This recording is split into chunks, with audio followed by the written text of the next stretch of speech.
شالوني وماشي الجامعة ما عندي ولا بنطلون. الحاجة دي لقيتها مالي عليه الشنطة جلاليب وسداري وسراويل وشالات، شنطة خضراء بتاعت حديد فيها طبلتين، شلتها ومشيت الداخلية. طوالي بكرة من الصباح مشيت الجامعة. الجامعة دخلت طبعا قالوا دي القاعة حقت فرنسي وكده، فعرفت القسم وعرفت انه دي القاعات اللي بندرس فيها المحاضرات. فلما دخلت المحاضرة الأولى يعني نسطح نهائي، ما عدم فهم ولا كده، لكن أصلا اللغة الفرنسية ما كانت رغبتي ولا أنا قدمت لها ذاته، بس كتب لي قريبا لي قام شالوني بها. فالمهم دخلت اتفاجأت بالطلبة. أول حاجة لقيت أنا نفسي الوحيدا من نهر عطبرة، فلقيت الناس يعني ما شاء الله طبقات عالية، ما في زول أبوه مزارع، ما في زول كده. فالموضوع كان إنه يعني أدخل في الناس دي لو أتفاهم معاهم الموضوع كان صعب شديد، لدرجة إنه يعني السمستر الأول ده كله أنا درسته ما خديت يدي فيه الزول. الونسة كانت ونسة براء، يعني ناس ما شاء الله أنا ونستي ما بتنفع معاهم. أنا زول خلا زول زراعة وزول غنم وزول حشيش قش ونجامة ومنجل وطورية. السنة الأولى اتبعدت، يعني لقيت الونسة كلها ما بتشبه ونستي. فهم كانوا ذاتهم يعني أنا بجي بالجلاليب بيقولوا عرب زوط وكده، أنا بسمعها بيضاني عرب زوط، والعربي ده عنده معانا سنة واحدة ما حينجح و حتى فيهم ناس احترفوا لي يعني بطول الزمن كده، قالوا لي زمان لما نشوفك كنا بنقول. فمن ضمن المواقف يعني انا وكنت سمعتهم بيقولوا عرب زوط وما عرب زوط، لقيت ما عندي شغله معي زول. بجي محاضرتي انتهت المحاضره، القاعه دي ورا ما بعمل لها صفراء والله حمراء، بقعد في اول كرسي معي دفتري وقلمي، الاستاذ ده يتكلم انا بكتب، الاستاذ كتب انا بكتب، طلع الاستاذ انا بطلع. نهائي ما خديت يدي في يد ولد ولا يد في السمستر الاول ده كله. الناس بتقعد تشرح انا ما بقعد معاهم، كنت بقرا درس اليوم براي باليوم في الداخليه، ما بشتغل باي شيء. فلا من جات الامتحانات بتاعت السمستر الاول، فكان في بنت شليقه كده من دون ما اذكر الاسماء، انا بجي طالع بكون طبعا قلت لك السمستر الاول ده كله ولا بنطلون جلابيه بس، وبدرس لغه فرنسيه. فبجي جادع شالده في كتفي، خلاص الامتحانات جات، بجي امتحن لا بشفف زول ولا شفيت من زول السمستر الاول ده كله.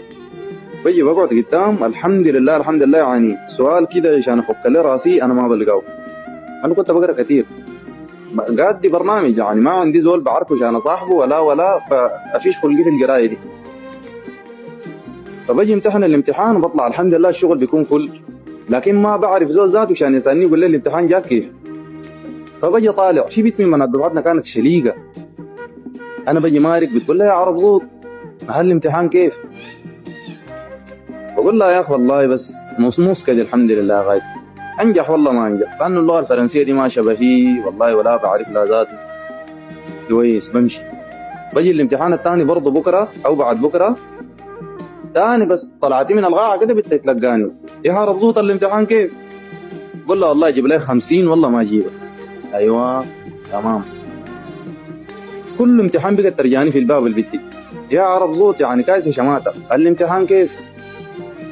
قول لها يا اخي الله بس الله يمرقنا ساي. قالت لي خلاص ما تجدع، الشيتات حقتك بتنفعك بعدين في الملاحق. شوف الاستفزاز ده، استفزاز درجه اولى. قالت لي ما تجدع الورق عشان بعدين بينفعك في الملحق. قلت لها خلاص كويس. لحد ما خلصنا جات النتيجه، بتذكر الكلام ده يوم الليله. النتيجه لما طلعت وعلقوها في البورط انا كنت بشرب في جبنه، النتيجه طلعت وانا قاعد ماسك كوبايه جبن، تجي بيجي وشالي وشبطتك ذاتي ماسك كوبايه جبن، النتيجه بيعلقوا فيها في البورط. الناس جرت على النتيجه انا قاعد ماسك جبنتي، باين في الناس واحده تقع وبنت كورك واحده تبكي وانا ما كنت كده، وانا الماده دي كنت شغاله فيها كويس، والولد ده يجي يقول الاستاذ ده شايلها معاي، انا بسمع في الحاصل وماسك كوبايه جبنتي برود احطاب شديد.